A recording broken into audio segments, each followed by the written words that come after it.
What if everything you know about phone addiction is actually wrong? All right, be honest. What's the very first thing you did when you woke up this morning? Before you even brushed your teeth, you grabbed your phone, right? And you probably told yourself, oh, I can stop scrolling whenever I want. We spend hours every day on our phones for work, TikTok, texting, or just trying to survive a boring line at Starbucks. But because it's so normal, we miss the line where a useful tool becomes a psychological trap. Today, we're busting the 5 biggest smartphone myths you still believe, and what behavioral science actually says about your brain. 1.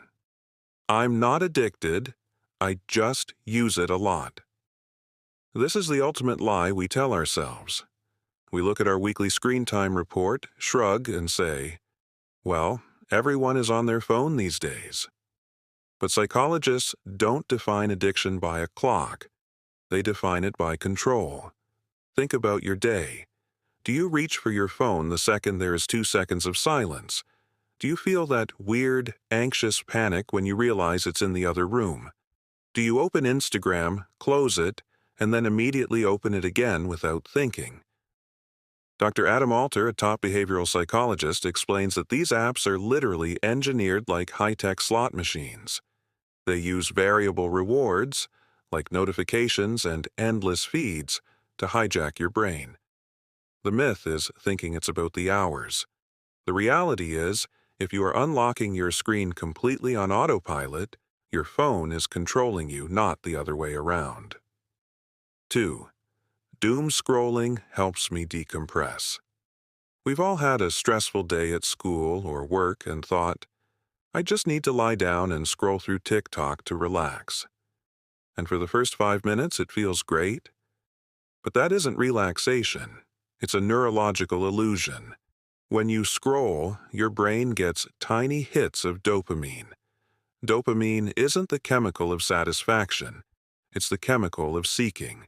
It keeps you hunting for the next video, the next meme, the next bit of gossip. Your brain is working at full speed. Research shows that heavy social media use doesn't recharge your battery. It drains it. It creates mental fatigue, heightens anxiety, and keeps your stress hormones high. You aren't relaxing. You're just distracting your brain from being tired until it's midnight and you've wasted 2 hours. 3.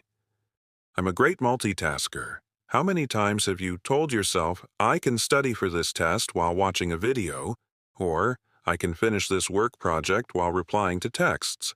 We call it multitasking. Scientists call it a myth. A famous study out of Stanford University proved that human brains cannot actually focus on 2 cognitive tasks at once. What you're actually doing is called task switching. Your brain is aggressively slamming on the brakes for task A, accelerating into task B, and then slamming the brakes again. Every single switch leaves a focus residue. It takes your brain an average of 20 minutes to get back into deep focus after checking a single text message. That is why you can spend 8 hours at your desk feeling incredibly busy, but end the day realizing you barely got anything done. Your phone is secretly destroying your productivity, 1 notification at a time. 4. Screen addiction is just a Gen Z problem. If you listen to the news or talk to parents, you'd think phone addiction is a disease that only affects teenagers and young adults. But the data shows a completely different story. This isn't a generational gap. It's a human vulnerability. Millennials, Gen X, and Boomers are struggling just as much. Adults are checking work emails at the dinner table, scrolling news apps until 1 a.m., and getting lost in Facebook algorithms. The software doesn't care if you're 15 or 50. It uses the exact same human psychology, our deep need for social connection and curiosity to keep us hooked. So stop blaming your age group. The real question we all have to ask ourselves, whether we're in high school or managing a corporate office, is, do I own my habits, or do my habits own me? 5. I can quit whenever I want. And finally, the ultimate myth. I could delete these apps tomorrow if I wanted to. I just choose not to. If that's true, try it for 24 hours. No Instagram, no TikTok, no mindless Google searches. Most people can't do it. And it's not because you lack willpower.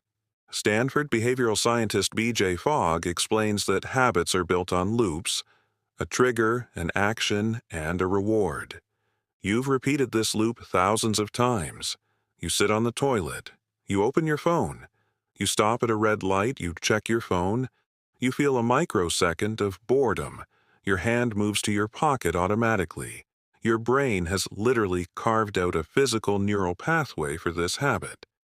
Breaking it takes more than just good vibes or motivation. It requires building conscious boundaries.